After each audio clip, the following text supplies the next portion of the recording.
أعوذ بالله من الشيطان الرجيم. بسم الله الرحمن الرحيم.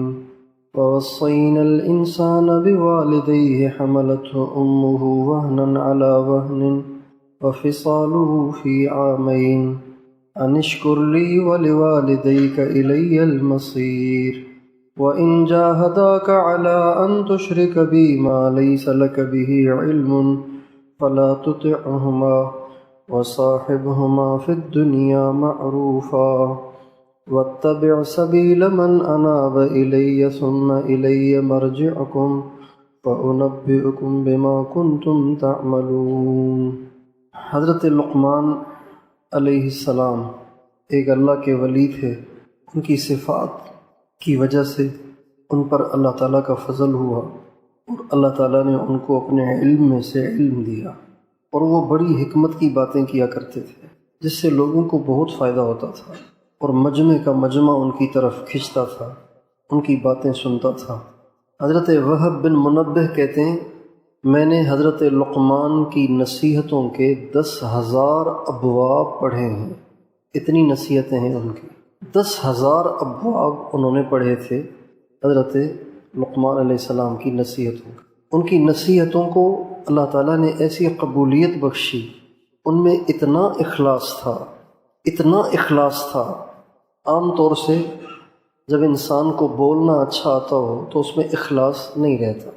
اچھا بولنے والے اکثر اخلاص سے عاری ہوتے ہیں. جن کو زیادہ اچھا بولنا نہیں آتا ان میں اخلاص ہوتا ہے، اس لیے کہ وہ کیا دکھائیں، بولنا تو آتا نہیں، دکھائیں کیا، لہٰذا اخلاص ہوتا ہے. اور جن کو اچھا بولنا آئے تو وہ پھر اپنے آپ سے متاثر کرتے ہیں، اپنے انداز سے متاثر کرتے ہیں، اپنے الفاظ سے متاثر کرتے ہیں، اپنی معلومات سے متاثر کرتے ہیں، اپنے نئے نئے مضامین سے متاثر کرتے ہیں لوگوں کو. تو یہ سارا رائے گاں جاتا ہے. اس لیے ہمیشہ اللہ سے عافیت مانگنی چاہیے. مجھ سے جو ساتھی کہتے ہیں نا جی جماعتوں کی نصرت پہ جاتے ہیں تو سال میں چلنے والے بیچارے اکثر یہ کہتے ہیں دعا کریں، ہم کو بیان کرنا نہیں آتا ہے. میں کہتا ہوں شکر کرو اللہ کے بندے، بیان کرو گے خواہ شرک کرتے رہو گے، دکھاوا کرتے رہو گے. نہیں آتا تو اچھی بات ہے، تنہائی میں رویا کرو، اللہ سے تعلق بڑھاؤ. لیکن ان کے اندر اللہ نے دونوں چیزیں جمع کر دی تھی. بولنا بھی ان کو خوب آتا تھا، اخلاص بھی ان میں اس درجے کا تھا کہ اپنے بیٹے کو جو انہوں نے نصیحتیں کی ہیں اللہ نے اس کو قرآن بنا دیا. کہے الفاظ انہوں نے، ان کے الفاظ کو اللہ نے بھی دہرا دیا. ایک دفعہ ایک طالب علم نے ہمارے حضرت مولانا احسان الحق صاحب کو خط لکھا. اس میں اس نے ایک کوئی جملہ لکھا اپنے احوال سناتے ہوئے. اصلاحی تعلق تھا تو اپنے احوال لکھ کے اس نے ایک جملہ بھی اس میں لکھا. اس دن مولانا احسان صاحب کی تعلیم تھی عشاء کے بعد رائے میں. تو حضرت مولانا احسان صاحب نے دوران تعلیم باتوں میں وہی جملہ دہرا دیا. مجمع کے حساب سے وہ جملہ بنتا تھا تو اس نے خط میں لکھا تھا، مولانا نے یہاں دہرا دیا. وہ اتنا خوش یار آج مولانا نے میرے جملے کو تعلیم میں دہرایا ہے. کیا کہنے حضرت لقمان کے کہ جو باتیں انہوں نے اپنے بیٹے سے کہی ہیں ان کو اللہ نے دہرایا اور وہ وحی بن گئے اور وہ قیامت تک پڑھے جائیں گے. اتنا ان میں خلوص تھا. کہتے ہیں کہ جب کسی کی محنت اللہ کے ہاں قبول ہو جاتی ہے تو اللہ تعالیٰ پھر اس کے اثرات کو باقی رکھتے ہیں. جس کی جتنی زیادہ قبولیت ہوتی ہے اس کی محنت کے آثار اتنے زیادہ باقی رہتے ہیں. کسی کی محنت کے آثار 50 سال تک رہتے ہیں، کسی کی محنت کے آثار 100 سال تک رہتے ہیں، کسی کی محنت کے آثار صدیوں چلتے ہیں. امام اعظم ابو حنیفہ کی کیا قبولیت ہے کہ 1350 سال ہو گئے، اب تک آدھی دنیا ان کی فقہ پہ چل رہی ہے. آدھی دنیا کے مسلمانوں کی نمازوں کے اجر ان کو مل رہا ہے، ان کی زکوٰۃ کا اجر ان کو مل رہا ہے، ان کے روزوں کا اجر ان کو مل رہا ہے، ان کے صدقۃ الفطر کا اجر ان کو مل رہا ہے، ان کے جنازوں کا اجر ان کو مل رہا ہے، ان کی عید کی نمازوں کا اجر ان کو مل رہا ہے. اور جتنے بھی فقہی مسائل ہیں، نکاح کے، طلاق کے، عشر کے، مہر کے، سب کا اجر ان کو مل رہا ہے۔ کیا اللہ کے ہاں قبولیت ہے ان کی۔ امام بخاری رحمۃ اللہ علیہ کہ اللہ کے ہاں کتنی قبولیت ہوئی، ان کے اخلاص کی وجہ سے 1000 سال سے اوپر ہو گیا، 1200 سال ہو رہے ہیں، اور اب تک ان کی کتاب پڑھی جا رہی ہے اور قیامت تک پڑھی جائے گی۔ امام مسلم، امام ترمذی، امام ابو داود اور امام نسائی، امام ابن ماجہ، امام مالک، امام شافعی، امام احمد بن حنبل، اللہ کے ہاں کیا قبولیت ہے ان لوگوں۔ پھر حضرت پیران پیر شیخ عبد القادر جیلانی، خواجہ معین الدین اجمیری، شیخ شہاب الدین سہروردی اور حضرت خواجہ بہاء الدین نقشبند، ان کی اللہ کے ہاں کتنی قبولیت ہے۔ دنیا میں جتنے بھی قادری نسبت رکھنے والے مشائخ اور ان کے مریدین ہیں، ان کی ساری نیکیاں ان کے کھاتے میں جا رہی ہیں۔ دنیا میں جتنے بھی نقشبندی بزرگ اور ان کے مریدین اور ان کی نیکیاں ہیں، وہ سب شیخ بہاء الدین نقشبند کے پاس جا رہی ہیں۔ جتنے بھی دنیا میں چشتی مشائخ اور ان کے مریدین ہیں، ان سب کی نیکیاں ان کے پاس جا رہی ہیں۔ مولانا الیاس صاحب اور ان کی تبلیغ اور ان کی ان گنت نیکیاں وہ ساری خواجہ معین الدین اجمیری کے پاس جا رہی ہیں، چونکہ وہ بھی چشتی تھے۔ اخلاص بڑی نعمت ہے۔ اللہ تعالیٰ نے ان کو ایسا اخلاص دیا تھا کہ ان کی نصیحتیں قرآن بن گئیں۔ چنانچہ اپنے بیٹے کو سب سے پہلی جو نصیحت کی وہ عقائد کی درستگی کی تھی۔ بیٹا عقیدے ٹھیک رکھنا، عقیدہ خراب نہ کرنا کبھی۔ عقائد میں سے ایک چیز کا اللہ نے ذکر کیا ہے، باقی چیزیں اس کے ضمن میں آ گئیں۔ پھر اس کے بعد اللہ تعالیٰ نے ماں باپ کے، چونکہ بچوں کی تربیت کا عنوان چل رہا ہے، تو اللہ تعالیٰ نے حقوق العباد کا تذکرہ کیا، اور حقوق العباد میں بھی سب کا تذکرہ نہیں کیا، صرف ماں باپ کا کر لیا۔ گویا ایک رخ دے دیا کہ حقوق العباد کا بھی خیال کرنا ضروری ہے۔ ماں باپ کا تذکرہ کر دیا، باقی آپ خود ہی اس کا علم حاصل کریں اور اس کے مطابق چلیں۔ اور ماں باپ کی خدمت، ان کے ساتھ حسن سلوک، اس کا شریعت میں بہت زیادہ اہتمام ہے۔ نبی کریم صلی اللہ علیہ وسلم نے اپنی تعلیمات میں اس پر بہت زور دیا ہے۔ ماں باپ کی خدمت، ماں باپ کے ساتھ حسن سلوک، اس پہ بہت زور دیا ہے۔ چنانچہ حضرت عبداللہ ابن عمر فرماتے ہیں، ایک شخص ہمارے نبی کے پاس آئے، کہنے لگے یا رسول اللہ، میں آپ کے ہاتھ پہ بیعت کرنا چاہتا ہوں ہجرت پر، مکہ چھوڑ کے یہاں آ گیا ہوں مدینے، لیکن جب میں آ رہا تھا نا، میرے ماں اور باپ دونوں رو رہے تھے۔ جب میں آپ کے پاس آیا تو دونوں رو رہے تھے۔ آپ نے فرمایا ارجع الیہما فاضحکہما کما ابکیتہما، واپس جا، ان دونوں کو جا کر ہنسا جیسے تو نے ان دونوں کو رلایا ہے۔ ابھی اس کی تلافی کر، اگر وہ مر گئے تو پھر نقصان ہو جائے گا۔ ابھی اس کی تلافی کر کہ ان کو ہنسا جیسے ان کو رلایا ہے۔ ایک شخص نے کہا یا رسول اللہ مجھے جہاد کا بڑا شوق ہے۔ آپ نے فرمایا لیکن میں کر نہیں سکتا ہوں، پتہ نہیں جسمانی کوئی عذر تھا یا مالی کمزور تھے، کوئی وجہ تھی کہ کہا کہ جہاد کی خواہش تو بڑی ہے لیکن کر نہیں سکتا ہوں، تو اب کوئی ایسا عمل بتا دیں کہ جس سے جہاد چھوڑنے کی تلافی ہو جائے۔ آپ نے فرمایا تیرے ماں باپ زندہ ہیں؟ کہا جی میری والدہ زندہ ہیں۔ فرمایا اللہ تعالیٰ سے ایسے مل، اللہ تعالیٰ سے جب تیری ملاقات ہو تو تو اپنی ماں کے ساتھ حسن سلوک کرنے والا ہو۔ قابل اللہ فی برہ، قابل اللہ فی برہا، اللہ سے ایسے مل کہ تو ماں سے حسن سلوک کرنے والا ہو، یعنی مرتے دم تک اپنی ماں کے ساتھ حسن سلوک۔ آپ نے فرمایا پھر جب اگر یہ تو کر لے نا، فَإِذَا فَعَلْتَ ذَلِكَ، اگر تو یہ کر لے، فَأَنْتَ حَاجٌ وَمُعْتَمِرٌ وَمُجَاهِدٌ، تو نے حج بھی کر لیا، عمرہ بھی کر لیا، جہاد بھی کر لیا۔ لیکن اس سے مراد فرض نہیں، نفل، یعنی کہ حج فرض ہو گیا ہے، اب بیٹھ کے ماں کے پاؤں دھو رہا ہے تو اس سے حج ادا نہیں ہوگا، فرض حج تو ادا کرنا ہے، نفلی حج ہے اس سے۔ جہاد بھی نفلی۔ حضرت طلحہ بن معاویہ ایک صحابی ہیں، ہمارے نبی کے پاس آئے، یا رسول اللہ میں جہاد میں جانا چاہتا ہوں۔ فرمایا تیری ماں زندہ ہے؟ کہا جی۔ فرمایا الزم رجلیہا، اس کے پاؤں سے چمٹ جا، فثمہ الجنہ، تیری جنت وہیں ہے۔ ایک شخص اور ہے، اس نے کہا جی مجھے مشورہ کرنا ہے آپ سے جہاد کے بارے میں، جہاد کے بارے میں مشورہ کرنا ہے کہ جاؤں کہ نہ جاؤں۔ فرمایا والدین ہیں؟ کہا جی۔ تو آپ نے فرمایا الزمہما فإن الجنت تحت ارجلہما، ماں باپ سے چپکا رہ، تیری جنت ان دونوں کے قدموں کے نیچے ہے۔ اس حدیث میں نبی پاک علیہ السلام نے جنت کو ماں کے قدموں کے نیچے بھی فرما دیا اور باپ کے قدموں کے نیچے بھی فرما دیا۔ اگر تقابل کیا جائے تو ماں کا حق زیادہ ہے، باپ کا حق اس سے کم ہے۔ ایک صحابی نے کہا یا رسول اللہ میرے حسن سلوک کا سب سے زیادہ حقدار کون ہے؟ سب سے زیادہ مجھ پر کس کا حق ہے جس کی میں خدمت کروں، جس کے ساتھ حسن سلوک کروں؟ آپ نے فرمایا حسن سلوک کی سب سے زیادہ حقدار تیری ماں ہے۔ کہا ٹھیک۔ دوسرے نمبر پہ؟ فرمایا پھر بھی تیری ماں ہے۔ کہا جی تیسرے نمبر پہ؟ فرمایا تیسرے نمبر پہ بھی ماں ہے۔ کہا جی چوتھے نمبر پہ؟ فرمایا اب تیرا باپ ہے۔ اس سے علماء کہتے ہیں کہ حسن سلوک کے اگر 4 حصے کیے جائیں تو 3 ماں کے ساتھ، 1 باپ کے ساتھ۔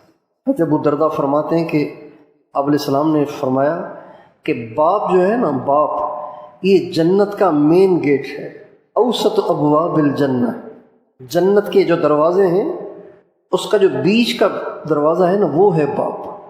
جو بیچ کا دروازہ ہوتا ہے نا وہ مین گیٹ ہوتا ہے، دائیں بائیں چھوٹے چھوٹے دروازے ہوتے ہیں، بڑا دروازہ بیچ میں ہوتا ہے۔ تو آپ علیہ السلام فرماتے ہیں کہ جنت کا جو بیچ کا دروازہ ہے نا یعنی مین گیٹ وہ باپ ہے۔ پھر فرمایا چاہو تو اسے باقی رکھو، چاہو تو اسے توڑ دو، چھوڑ دو، چاہو تو اسے ضائع کر دو، چاہو تو اسے باقی رکھو۔ ایک حدیث میں آپ فرماتے ہیں کہ رضا الرب فی رضا الوالد، اللہ کی رضا باپ کی رضا مندی میں ہے، سخط الرب فی سخط الوالد، اور اللہ کی ناراضگی والد کی ناراضگی میں۔ اس لیے کبھی بھی ماں باپ کو ناراض نہیں کرنا چاہیے، ناحق بھی وہ ناراض ہو نا، ناحق بھی وہ ناراض ہوں تب بھی ان کو راضی کرنا چاہیے۔ ہمارے ساتھی ہم سے پوچھتے ہیں کہ جی والدین راضی نہیں ہیں، اب چلے کا وقت ہے، کیا کریں؟ تو میں ان کو یہ نہیں کہتا دفع کرو، چھوڑو ان کو، چلے جاؤ، تو یہ نہیں کہتا۔ میں ان سے کہتا ہوں آپ جائیں بھی اور راضی بھی کریں۔ کہتے ہو کیسے؟ آپ پاؤں پڑیں، روئیں۔ جب بیٹا باپ کے پاؤں پڑھ کے روئے گا تو باپ کیسے نرم نہیں ہوگا؟ یہ ہمارے بیٹھے ہوں گے ایک ساتھی بھائی عبد الماجد، ہمارے محلے کے ہیں، 2002 میں، یہ بھی چھوٹے تھے، 2002 میں ان کو میں نے چلے کے لیے تیار کیا اپنے ساتھ۔ اب ہم تیار ہو کے مسجد میں بیٹھے ہوئے ہیں، یہ جو ساتھ والی مسجد ہے وہاں بیٹھے ہوئے ہیں انتظار میں کہ جی اب عبد الماجد صاحب آئیں گے اور ہم نکلیں یہاں سے۔ ظہر کی نماز کا وقت ہو گیا، ابھی آئے ہی نہیں۔ ظہر میں آئے، کہنے لگے یار امی نہیں چھوڑ رہی، منہ بنایا ہوا ہے انہوں نے، بالکل وہ راضی نہیں ہے۔ میں نے کہا آپ ایسے کریں، ان کے جا کے پاؤں میں پڑھ کے ویسے ہی ڈرامے کا رول لیں، ناٹک رچا لیں، روئیں پاؤں میں پڑھ کے، اور یہ نہ سمجھیں کہ ہم نے جانا ہے، ہم بیٹھے ہوئے ہیں، آپ نے آنا ہے پھر جانا ہے۔ ہمارے بزرگوں نے ہمیں سکھایا کہ وصولی کرنے والے میں حضرت عزرائیل کی صفت ہونی چاہیے۔ وصولی کرنے والے میں کس کی صفت ہونی چاہیے؟ عزرائیل علیہ السلام سے کوئی کہے کہ جی میرے بچے چھوٹے چھوٹے ہیں، کمانے والا کوئی بھی نہیں ہے، 1 سال کی مہلت دے دیں گے آپ، اگلے سال چلیں گے آپ کے ساتھ، تو وہ چھوڑ دیں گے اس کو۔ میری بیوی ایمرجنسی وارڈ میں ہے، کوئی بھی نہیں ہے، 1 ہفتے کی چھٹی دے دیں مجھے، تو وہ چھوڑ دیں گے۔ تو ہمارے بزرگوں نے ہمیں سکھایا کہ وصولی وہ کرے گا جو حضرت عزرائیل کی سنت پہ عمل کرے گا۔ تو ہم نے اس کو آزمایا کہ ہمیشہ وصولیاں ہوئیں جب ہم اگلے کے کسی عذر سے متاثر نہیں ہوئے۔ چنانچہ میں نے ان سے کہا بھائی ہم بیٹھے ہوئے ہیں، آپ ان کے پاؤں پڑھیں اور رونا نہ آئے تو ویسے ہی ڈرامہ کر لیں، لیکن پاؤں میں پڑھ کے آپ رونا شروع کر دیں۔ الحمدللہ 15-20 منٹ میں وہ بستر لے کے آ گئے۔ میں نے کہا کیسے چھٹی مل گئی؟ کہ بس وہ پاؤں میں پڑھ کے میں نے ویسے ہی منہ بنا لیا اور تھوڑا سا رونے کی سی آواز بنا لی، والدہ کو رحم آ گیا، اس نے کہا ٹھیک ہے جاؤ، چھٹی مل گئی۔ تو والدین ناحق بھی ناراض ہونا پھر بھی ان کو راضی کرنا چاہیے. ناحق بھی اگر ان کے دل سے آہ نکلے تو لگ جاتی ہے، اس لیے کبھی ان کو ناراض نہیں کرنا چاہیے، ہمیشہ ان کو خوش کرنا چاہیے، ان سے دعائیں لینی چاہیے. آپ علیہ السلام کا ارشاد ہے، حضرت انس فرماتے ہیں کہ آپ علیہ السلام فرماتے ہیں جو آدمی یہ چاہتا ہے کہ اس کی عمر میں برکت ہو، اس کی روزی میں وسعت ہو، اسے چاہیے کہ ایک تو اپنے والدین کی خدمت کرے، ان کے ساتھ اچھا سلوک کرے، اور اپنے رشتہ داروں کے ساتھ تعلق جوڑ کے رکھے. اور آپ علیہ السلام کا ارشاد ہے، اعفو تعف نساؤکم، اعفو عن نساء الناس تعف نساؤکم، تم لوگوں کی عورتوں سے اپنے آپ کو بچاؤ تو تمہاری عورتیں بھی پھر پاک دامن رہیں گی. جو اوروں کی عورتوں کی عزتوں پہ نظر رکھتے ہیں تو ان کی عورتوں کی بھی عزت پھر متاثر ہوتی ہے. دنیا مکافات ہے، جو اوروں کی عورتوں کو تکتا ہے پھر اس کی عورتوں کو تکا جاتا ہے، جو اوروں کی عورتوں پہ ہاتھ ڈالتا ہے پھر اس کی عورتوں پہ ہاتھ ڈالا جاتا ہے. اعفو عن نساء الناس تعف نساؤکم، تم اوروں کی عورتوں سے پاک دامنی اختیار کرو تو تمہاری عورتیں پاک دامن رہیں گی. یہ ہمارے نبی کا ارشاد ہے. بروا آباءکم تبرکم ابناؤکم، تم اپنے ماں باپ کے ساتھ اچھا سلوک کرو، ان کی خدمت کرو، تمہارے بچے تمہاری خدمت کریں گے، تمہاری دعائیں لیں گے. آپ علیہ السلام کا ارشاد ہے. حضرت ابو ہریرہ فرماتے ہیں آپ علیہ السلام نے فرمایا، خوار ہو گیا، ذلیل ہو گیا، خوار ہو گیا. 3 دفعہ فرمایا. کہا گیا یا رسول اللہ کون؟ فرمایا جس نے اپنے ماں باپ کو بڑھاپے میں پایا پھر بھی جنت نہ کما سکا، وہ تو ذلیل ہو گیا، ہلاک ہو گیا، ذلیل ہو گیا، ہلاک ہو گیا. ایک آدمی آیا، بنو سلمہ ایک قبیلہ ہے، اس کا ایک آدمی آیا آپ علیہ السلام کے پاس. یا رسول اللہ میرے ماں باپ دونوں چلے گئے دنیا سے، تو اب بھی ان کی خدمت یا ان کے ساتھ حسن سلوک کی کوئی صورت ہے مرنے کے بعد؟ آپ نے فرمایا ہاں. کہ کیا؟ کہ سب سے پہلی ان کا جنازہ پڑھو، دوسری ان کے لیے استغفار کرتے رہو، تیسری جو انہوں نے وعدے کر رکھے ہیں اب وہ تو چلے گئے، اب تم نبھاؤ، مکروہ سے قرضے اتارو، وعدے کیے ہیں وہ وعدے تم نبھاؤ. 3 اور ان کے رشتہ داروں کے ساتھ تعلق جوڑ کے رکھو، مثلا ان کا بھائی تایا، ان کا بھائی چچا، ان کی بہن پھوپھی، ان کی اولادیں، ان کے رشتہ داروں کے ساتھ جوڑ کے رہو. اور چوتھی چیز، 5ویں چیز، اکرام صدیقہما، ماں اور باپ کا جن جن سے دوستانہ تعلق تھا ان کا اکرام کرو، آنا جانا رکھو، ان کا اکرام کرو. ایک صحابی کہتے ہیں حضرت ابو بردہ فرماتے ہیں کہ میرے پاس ایک دفعہ حضرت عبداللہ ابن عمر آئے، فرمانے لگے کہ تمہیں پتہ ہے میں تمہارے پاس کیوں آیا ہوں؟ کہا نہیں. کہا تیرے باپ اور میرے باپ کے درمیان دوستی تھی، تو چونکہ تیرے باپ اور میرے باپ کے درمیان دوستی تھی تو میرے والد تو چلے گئے، تو میں ان کی دوستی کو نبھانے کی نیت سے تمہارے پاس آیا ہوں. اب دنیا ہمیں سکھاتی ہے انسانیت، ہمارا اسلام ایسا ہے، اور دنیا ہمیں سکھاتی ہے کہ جی انسانیت، مسلمانوں کو مسلمان تو دہشت گرد ہیں. اور بہت سے مسلمان بھی جو یورپ سے، مغرب سے، کفار سے متاثر ہیں تو وہ اسلام کی طرف اپنی نسبت کو اور سمجھتے ہیں. کہتے ہیں بھائی ہمارا مذہب تو ہمارا مذہب اسلام کچھ بھی، ہمارا مذہب ہے انسانیت. تو کم بخت، انسانیت اسلامی تو سکھاتا ہے، اور کون سکھاتا ہے؟ کون سا مذہب ہے جو انسانیت سکھاتا ہے؟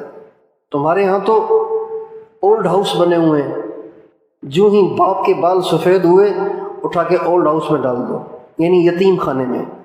ہمارے ہاں یتیم خانے ہیں جن کے ماں باپ نہیں ہیں، وہاں ماں باپ کو ڈال دیا جاتا ہے، اس لیے کہ بچوں کو خدمت کرنی نہیں ہے. بچوں کو تو پتہ ہی نہیں کہ ماں کیا ہے، باپ کیا ہے، لہٰذا تھوڑے سے بڑے ہوئے، پہلے جب کمانے جیسے تھے تو ساتھ تھے، اب جب کمانے جیسے نہیں رہے، اب ان کو کھلانا ہے، اب ان کو اٹھا کے اولڈ ہاؤس میں ڈال دو. اب یہ ہمیں سکھائیں گے انسانیت. دھوکہ ہے، فراڈ ہے سارا، اور خاص طور پر اسرائیل اور غزہ کے مارکے کے بعد اب یہ ڈرامے نہیں چلیں گے۔ اب دنیا پہ کھل گئی ہے یہ بات کہ یہ انسانیت کے رٹے اور انسانیت کا لیبل یہ سب ڈرامہ ہے۔ اگر ان میں انسانیت ہوتی تو ہمارے 60,000 بچے اور عورتیں ان کے بموں کی نظر نہ ہوتے۔ بچوں کا کیا قصور ہے؟ عورتوں کا کیا قصور ہے؟ ہسپتالوں میں پڑے ہوئے مریضوں پہ بمباریاں، دودھ پیتے بچوں پہ بمباریاں، اور ایک دو نہیں ہزاروں۔ اب بھی کوئی ہمیں کہے کہ جی انسانیت انسانیت، تو اس کو ڈوب مرنا چاہیے۔ عبداللہ ابن عمر رضی اللہ عنہ فرماتے ہیں کہ رسول اللہ صلی اللہ علیہ وسلم نے فرمایا 3 شخص ایسے ہیں جن کی طرف اللہ قیامت کے دن دیکھے گا بھی نہیں۔ یہ کئی حدیثیں ہیں، توجہ سے سنیں۔ آپ علیہ السلام نے فرمایا 3 شخصوں کی طرف اللہ دیکھے گا بھی نہیں۔ پہلا، ماں باپ کا نافرمان، ماں باپ کا دل دکھانے والا، وہ کہ جس کی ماں جس کے باپ کا دل اس سے دکھا ہوا ہے، خوش نہیں ہے، اور شراب کا عادی، اور غریب کو دے کر پھر احسان جتلانے والا۔ 3 شخص ایسے ہیں جو جنت میں نہیں جائیں گے، جائیں گے ہی نہیں۔ ماں باپ کا نافرمان اور دیوس یعنی بے غیرت، اس کی بیوی غیر محرموں کو میسیجز کر رہی ہے، اس کو ٹینشن ہی نہیں، کوئی فکر ہی نہیں، اس کو کہتے ہیں دیوس، بے غیرت، جنت میں نہیں جائے گا۔ اور تیسرا، وہ مرد جو عورتوں کی مشابہت اختیار کرے، وہ عورت جو مرد کی مشابہت اختیار کرے۔ 3 شخص، حضرت عبداللہ ابن عمر ابن عاص فرماتے ہیں 3 شخصوں پہ جنت حرام ہے۔ حرم اللہ علیہم الجنت، اللہ تعالیٰ نے ان پہ جنت کو حرام کر دیا ہے۔ شراب کا عادی، ماں باپ کا نافرمان، اور بے غیرت، دیوس۔ حضرت ابو امامہ فرماتے ہیں کہ آپ علیہ السلام نے فرمایا 3 شخصوں کے کسی عمل کو اللہ قبول نہیں کرتے، نہ فرض عمل کو قبول کرتے ہیں، نہ نفل عمل کو قبول کرتے ہیں، ان کا ہر عمل مردود ہے۔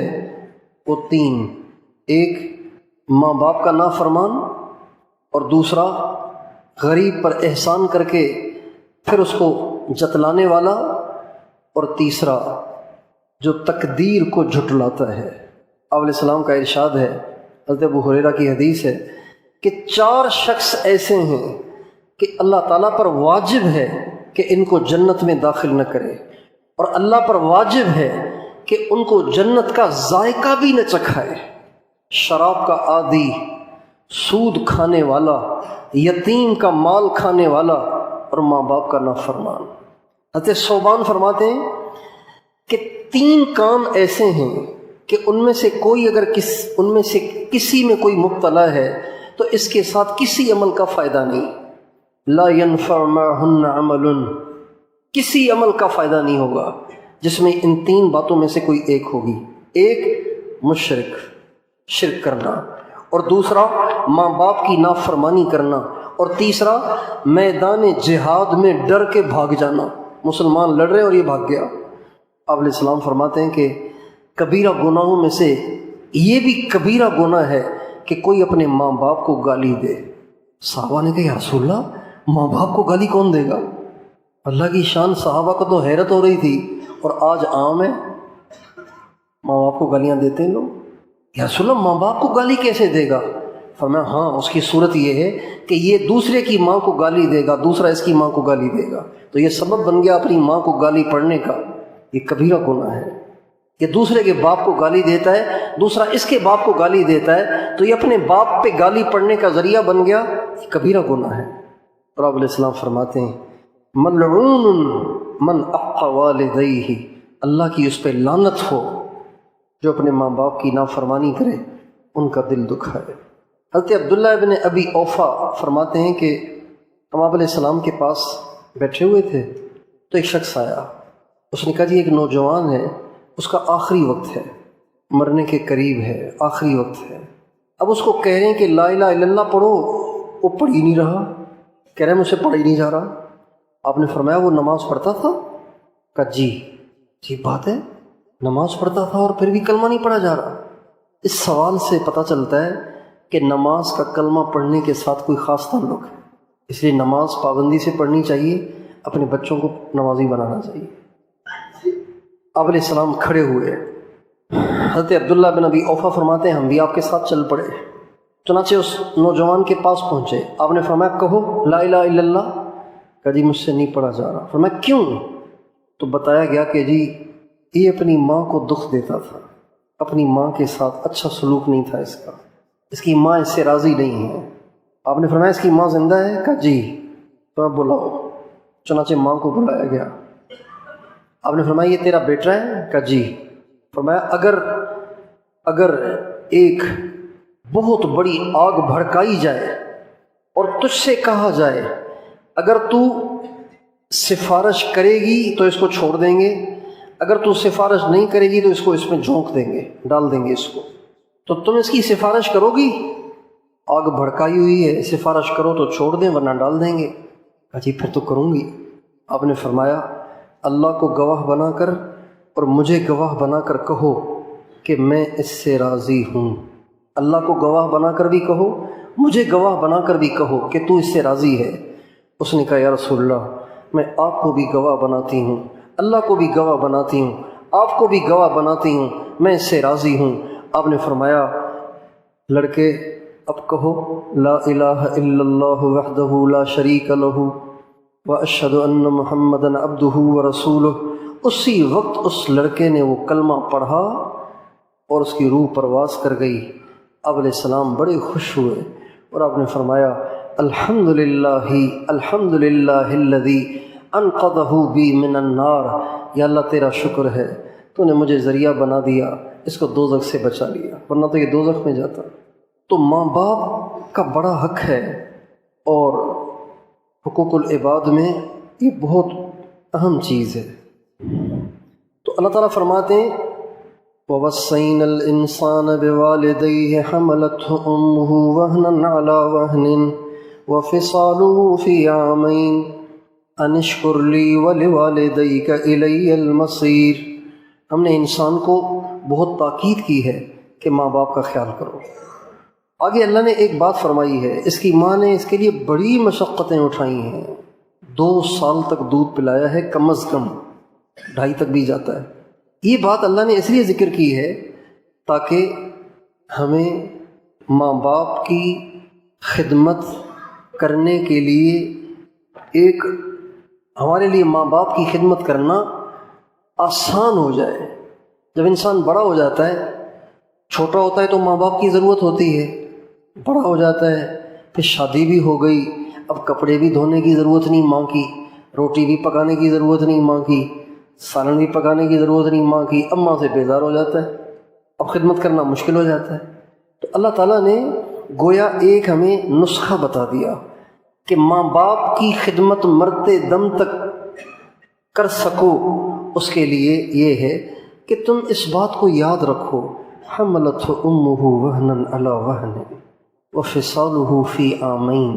ہمیشہ اس بات کو یاد رکھو اس نے کتنی تمہارے لیے تکلیفیں اٹھائیں۔ اس کی خدمت صرف اس لیے تھوڑی کرنی ہے کہ تمہیں اس کی ضرورت ہے، اس لیے بھی کرنی ہے کہ اس نے تمہاری بڑی خدمت کی ہے، تمہارے لیے بڑی تکلیفیں اٹھائی ہیں۔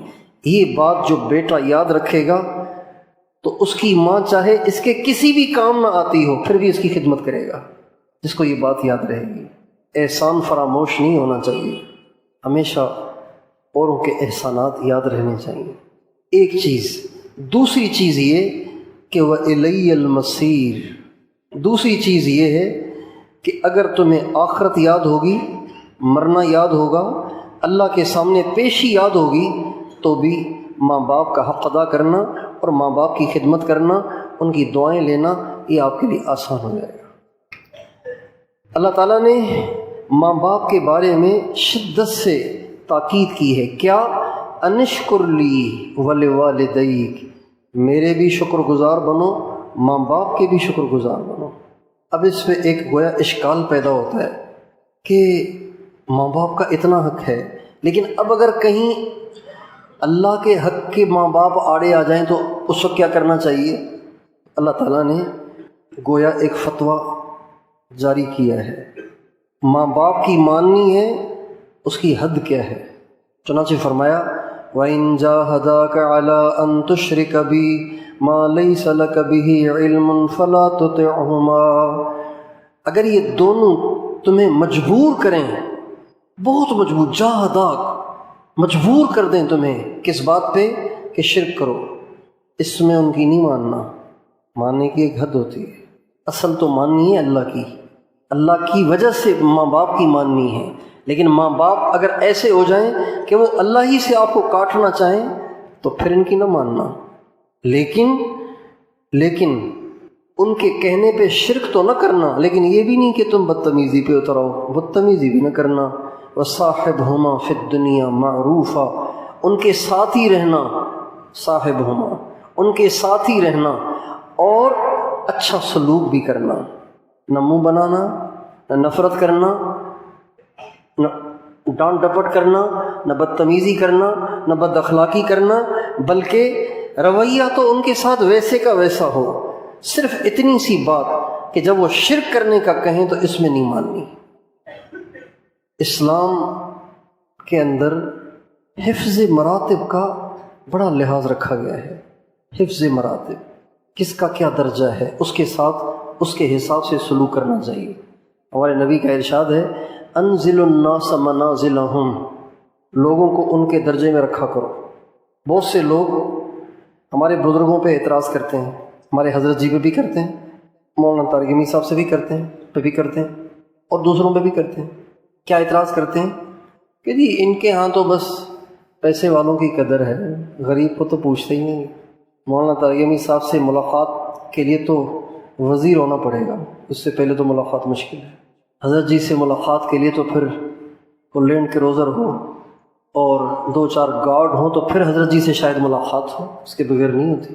لوگ یوں کہتے ہیں، یہ جاہل ہیں، مزاج شریعت سے ناواقف ہیں جو یہ کہتے ہیں۔ ان کو شیطان نے مساوات کا ایک ایشو دیا ہوا ہے، مساوات، برابری۔ وہ سمجھتے ہیں کہ مساوات یہ ہے کہ سبھی کو ایک لاٹھی سے ہانکا جائے۔ بھئی مساوات ہے تو پھر ماں بیوی برابر ہیں کیا؟ باپ بیٹا برابر ہیں کیا؟ مساوات کرنی ہے تو پھر باپ کو بھی نیچے بٹھاؤ، بیٹے کو بھی نیچے بٹھاؤ۔ مساوات کا مطلب برابری نہیں ہے، مساوات کا مطلب ہے ہر ایک کو اس کا درجہ دینا۔ انزل الناس منازلہم، لوگوں کو ان کا درجہ دو۔ اکرم کریم کل قوم، ہر قوم کے سردار کا اکرام کرو۔ ہمارے نبی کے پاس آئے عدی بن حاتم تائی کے بیٹے، حضرت بلال آپ کے پاس آتے رہتے تھے۔ اب حضرت بلال بڑے عاشق تھے یا عدی بن حاتم بڑے عاشق تھے؟ آپ سے پوچھتا ہوں، حضرت خباب کی زیادہ قربانی تھی یا عدی بن حاتم کی زیادہ قربانی تھی؟ حضور نے کبھی بھی اپنی جگہ نہیں چھوڑی حضرت بلال کے لیے، کبھی بھی اپنی جگہ نہیں چھوڑی حضرت خباب کے لیے، کبھی بھی اپنی جگہ نہیں چھوڑی حضرت عمار کے لیے، اور نہ ہی اپنا تکیہ نکال کے ان کو پیش کیا، نہ ہی اپنی چادر بچھا کے ان کو بٹھایا۔ لیکن جب عدی بن حاتم، جو بھی مسلمان بھی نہیں ہوئے لیکن حاتم تائی کے بیٹے تھے، جب وہ آئے تو حضور نے اپنا تکیہ نکال کے ان کو دیا، اپنی چادر پہ بٹھایا۔ اس لیے حفظ مراتب بہت اہم چیز ہے، اور یہ جو اہل اللہ ہوتے ہیں ان کی نظر بہت وسیع ہوتی ہے، اور ہر آدمی کو وزیر جیسا پروٹوکول ممکن ہی نہیں۔ وزیر تو ہوں گے 10-15، آنے والے لوگ ہیں لاکھوں۔ اب 10-15 کو پروٹوکول دینا آسان ہے، لاکھوں کو دینا مشکل ہے۔ کیوں جی؟ مشکل آسان ہے مشکل ہے؟ اصل میں خلوص کی کمی ہے نا، اللہ کی طلب کی کمی ہے، اس لیے ہر آدمی پروٹوکول چاہتا ہے۔ ہمارے حاجی صاحب فرماتے تھے آج کم قسمتی سے ہم سب کے سب مؤلفۃ القلوب بنے ہوئے ہیں۔ مؤلفۃ القلوب پتہ ہے کسے کہتے ہیں؟ مؤلفۃ القلوب انہیں کہتے ہیں کہ جن کا دل رکھا جائے، دل نہ رکھا جائے تو ٹوٹ جائیں گے، بھاگ جائیں گے، باغی ہو جائیں گے۔ ہم سارے کے سارے مؤلفۃ القلوب بنے ہوئے ہیں۔ ہمارے حضرت جی فرماتے ہیں ایک دور تھا کہ بزرگوں کی، پیروں کی ڈیمانڈیں ہوتی تھیں، آج ایسا الٹا دور آ گیا ہے کہ مریدین کی ڈیمانڈیں ہوتی ہیں۔ مرید ہیں لیکن ان کی ڈیمانڈ ہے، خلوص کی کمی ہے۔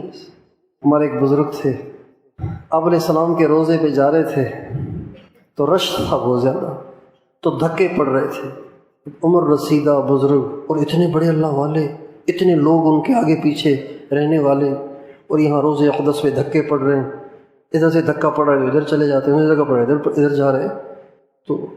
تو جو خادم ساتھ تھا کہا حضرت ابھی چلے، ابھی دھکے پڑ رہے ہیں، جب رش کم ہوگا نا پھر آ جائیں گے۔ کہا بیٹا یہی تو چاہتا ہوں کہ ان کے سامنے دھکے پڑے تاکہ ان کو ترس آئے۔ جو مخلص ہوتے ہیں نا وہ پروٹوکول نہیں چاہتے۔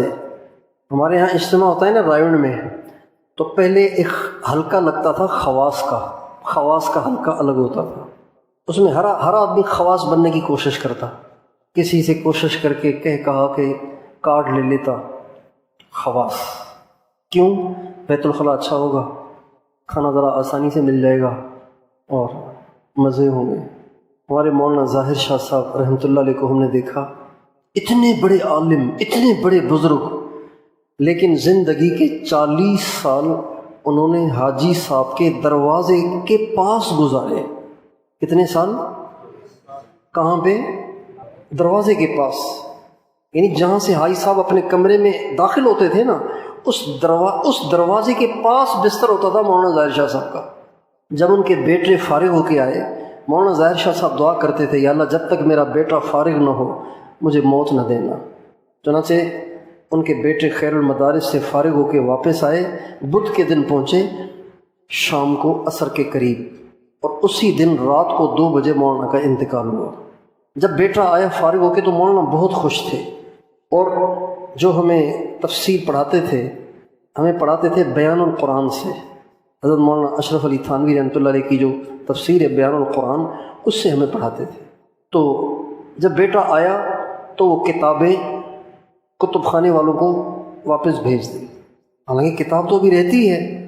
13ویں سپارے میں چل رہے تھے ہم، وَمِنْ أَوْبَارِهَا وَأَشْعَارِهَا، ہے نا یہ آیت، یہ آخری آیت ہم نے مولانا سے پڑھی۔ تو کتاب جمع کرا دی، عجیب لگا سب کو، کتاب تو بھی ہے، مولانا کتاب جمع کرا رہے ہیں، اور بھی کچھ کتابیں کتب خانے کی تھیں وہ بھی واپس کر دی۔ بیٹے سے کہا، اس کا نام تھا حسان، تم پریشان نہ ہونا میرے جانے کے بعد، میں نے 40 سال یہاں اللہ کی نوکری کی ہے، اللہ تمہیں ضائع نہیں کرے گا۔ اور جب کوئی سرکاری ملازمت کرتا ہے، جب وہ ریٹائرڈ ہو جاتا ہے تو حکومت اس کو پینشن دیتی ہے، اس کی بیوی کو بھی پینشن دیتی ہے۔ میں نے 40 سال اللہ کی یہاں نوکری کی ہے، میں یہاں دروازے پہ پڑا رہا عبدالوہاب کے۔ تو جو مخلص ہوتے ہیں نا وہ پروٹوکول نہیں چاہتے۔ اور مولانا کو بہت گرمی لگتی تھی، اتنی گرمی لگتی تھی کہ گرمیوں میں تہبند پہن کے بیٹھتے تھے، کرتا ورتا بنیان شنیان سارے اتار کے بیٹھتے تھے، اور 3 پنکھے چل رہے ہوتے تھے، 3 پنکھے، اے سی نہیں لگوایا، اور یوں پسینہ بہ رہا ہوتا تھا۔ اور ماشاءاللہ ایسے تھے کہ روزانہ عصر کی نماز کے وقت اتنا بڑا پیالہ دیسی گھی کا بھرا ہوا پیتے تھے، روزانہ دیسی گھی کا اتنا بڑا پیالہ جس میں آدھا کلو دیسی گھی آرام سے آ جائے، وہ روزانہ پیتے تھے۔ تو شریعت میں حفظ مراتب کا بڑا لحاظ رکھا گیا ہے۔ مولانا الیاس صاحب رحمۃ اللہ علیہ فرماتے ہیں کہ سب سے پہلی خرابی جو امت میں آئی وہ حفظ مراتب کا ختم ہونا، کہ امت نے حفظ مراتب چھوڑ دیا۔ کیا مطلب؟ کس کا کیا درجہ ہے اس کو وہاں رکھنا۔ اب بہت سے کام ایسے ہیں جن کو ویسے ہی کر رہے ہیں، حالانکہ ان سے اہم نہیں کر رہے ہیں۔ بہت سے ایسے کام ہیں جو بہت اہم ہیں لیکن نہیں کر رہے ہیں، ان سے کم اہم کر رہے ہیں۔ اب جیسے مثلاً اپنے آس پاس ہر مسلمان کو نمازی بنانا، یہ تو فرض ہے نا۔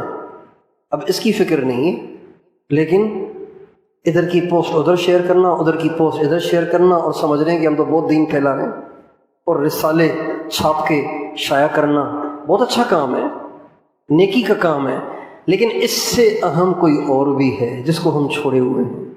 حفظ مراتب نہیں ہے کہ کس وقت کیا زیادہ اہم ہے اور کیا کم اہم ہے۔ جیسے ایک انسان کو کوئی لاٹھی مارے سر میں تو وہ سر پیش کرتا ہے یا ہاتھ سامنے کر دیتا ہے؟ ہاتھ کرتا ہے نا، چونکہ ہاتھ کم اہم ہے، سر زیادہ اہم ہے، تو سر کو بچانے کے لیے ہاتھ کو قربان کرتا ہے۔ آج کل کیا ہو رہا ہے کہ کوئی ہاتھ میں لاٹھی مارنے لگا ہے تو ہاتھ کو بچانے کے لیے سر پیش کر رہے ہیں، زیادہ اہم کی طرف توجہ نہیں، اور جو کم اہم ہے اس پہ سب کچھ لگایا ہوا ہے۔ تو شریعت میں حفظ مراتب کا بڑا لحاظ ہے۔ اللہ تعالیٰ نے یہاں حفظ مراتب کا سبق دیا ہے کہ ماں باپ کا درجہ بہت بڑا، لیکن جب اللہ کے آڑے آ جائیں تو پھر نہ ماننا ان کی، اللہ کا درجہ ان سے بڑا ہے، لیکن ان سے بدتمیزی نہیں کرنا، سلوک اچھا کرنا۔ واتبع سبیل من اناب الی، ان ماں باپ کی ماننی ہے کہ جو اللہ کی طرف انابت اختیار کرتے ہیں، من اناب الی۔ لیکن من کا لفظ چونکہ عام ہے، لہٰذا اس میں یہ بھی کہا گیا کہ ایمان والے ماں باپ کی پوری اطاعت کرنی ہے، مشرک ماں باپ کی پوری اطاعت نہیں کرنی ہے، لیکن شرک کے معاملے میں نہیں کرنی، سلوک اچھا رکھنا ہے۔ حضرت اسماء بنت ابی بکر رضی اللہ تعالی عنہما، ان کی جو والدہ تھیں، ان کی والدہ الگ ہیں، اماں عائشہ کی والدہ الگ ہیں، ان کی جو والدہ تھی وہ مسلمان نہیں ہوئی تھیں اس وقت، تو وہ آئیں اپنی بیٹی سے ملنے کے لیے، حضرت اسماء سے ملنے کے لیے، اور ان کو کوئی ضرورت تھی۔ حضرت اسماء سے کہا کہ آپ میرا یہ کام کر دیں، تو حضرت اسماء نے فوراً ان کا کام نہیں کیا، فاستفتت، سیدھی حضور کے پاس آئیں اور آ کے فتویٰ لیا۔ کیا کیا آگے؟ یا رسول اللہ، میری ماں آئی ہے، مجھ سے کوئی کام کہہ رہی ہے مشرکہ، میں اس کا کام کر دوں؟ یہ ہے صحابہ کی کامیابی کا راز کہ وہ ہر بات میں نبی سے پوچھتے تھے کہ یہ کریں کہ نہ کریں، اور ہم ہر ایک کام اپنی مرضی سے کرتے ہیں۔ ہم نے صرف پوچھنا ہوتا ہے کہ یہ میں نے کہہ دیا ہے، طلاق پڑی کہ نہیں پڑی، یہ پوچھنا ہے۔ یہ نہیں پوچھنا کہ کاروبار کیسے کرنا ہے، یہ نہیں پوچھنا بچوں کی شادیاں کیسے کرنی ہے، یہ نہیں پوچھنا کہ مہر کتنا مقرر کرنا ہے، یہ نہیں پوچھنا کہ زندگی کیسی ہونی چاہیے، یہ نہیں پوچھنا۔ چند چیزیں ہیں بس، اسی کے گرد ہم نے گھومنا ہے، اور انہی میں علماء کی رہنمائی چاہیے۔ حضرت اسماء بنت ابی بکر رضی اللہ عنہما اللہ کے نبی سے کہتے ہیں، یا رسول اللہ میری ماں آئی ہے مشرکہ، تو آپ کا کیا حکم ہے، میں کیا کروں؟ حدیث میں آتا ہے فاستفتت رسول اللہ صلی اللہ علیہ وسلم، اللہ کے نبی سے انہوں نے فتویٰ مانگا، آپ نے فرمایا سلیہا، اس سے اچھا سلوک کرو، اس کا کام کرو، ماں ہے، ماں مشرک بھی ہو تب بھی اس کی خدمت کرنی ہے، دعائیں لینی ہیں۔ تو واتبع سبیل من اناب الی میں من عام ہے، لہٰذا اس میں ایک اور بھی چیز سکھائی گئی کہ ہمیشہ اپنا مرشد اس کو بنانا ہے جس میں انابت ہو، جس میں کیا ہو، اور جہاں مرشد کی نظر مرید کی جیب پہ اور بٹوے پہ رہے وہاں مرید نہیں ہونا، چونکہ یہ اناب اللہ نہیں ہے، یہ اناب الی جیبک ہے۔ واتبع سبیل من اناب الی، جو میری طرف منیب رہتا ہے ان کے پیچھے چلنا، ان کے نقش قدم پہ چلنا، ان کی اطاعت کرنا۔ اور اس میں ایک مطلب یہ بھی ہے کہ بچے کو بچپن سے سکھانا چاہیے کہ دوستی کس سے لگانی ہے، اپنے بچوں کو بچپن سے دوستی کے قواعد سمجھانے چاہیے کہ بیٹا دوستی کس سے لگا، کیونکہ دوستی تو لگنی ہوتی ہے نا، بچوں نے دوستیاں تو لگانی ہوتی ہیں، بچوں کو دوست تو چاہیے ہوتے ہیں۔ اب دوستی کس سے لگانی ہے، اس میں بھی اپنے بچے کو آزاد نہیں چھوڑنا، سمجھانا ہے کہ دوستی کس سے لگانی ہے۔ واتبع سبیل من اناب الی، دوست کے پیچھے چلتا ہے نا، تو کون سے دوست کے ساتھ رہنا ہے، کون سے دوست کے پیچھے چلنا ہے، کون سے دوست کے ساتھ دوستی لگانی ہے؟ من اناب الی، جس میں خدا کا خوف ہو، اللہ کی عظمت ہو، اللہ سے اس کا تعلق ہو۔ بے دین کے ساتھ دوستی نہیں لگانی۔ اپنے بچوں کو بچپن میں جن چیزوں کی تربیت دینی ہے ان میں ایک چیز یہ بھی ہے، واتبع سبیل من اناب الی، بیٹا کبھی برے دوست سے دوستی نہ لگانا، ہمیشہ اس کے ساتھ چلنا، اس کے پیچھے چلنا، اس سے تعلق رکھنا کہ جو منیب ہو، جس کا اللہ سے تعلق ہو، تاکہ تم بھی ویسے ہو جاؤ۔ ثم الی مرجعکم فانبئکم بما کنتم تعملون، پھر تم نے مر کے میرے پاس آنا ہے، اور تم نے جو کچھ دنیا میں کیا ہوگا اس کا تمہیں حساب دینا پڑے گا، تمہیں بتایا جائے گا کہ تم نے کیا کیا کیا ہے۔ یہ ہو گئی ساری ماں باپ سے متعلق بات۔ اب اس میں ایک نقطے کی بات ہے، روزانہ سوچتا ہوں آدھا گھنٹہ، لیکن زیادہ ہو جاتا ہے۔ آپ لوگ بد دعائیں تو نہیں دیتے ہیں؟ کہ یار چوس کے رکھ دیا اس نے دعا میں، تو صرف آپ کو نہیں چوسا، میں نے اپنے آپ کو بھی چوسا ہوا ہے۔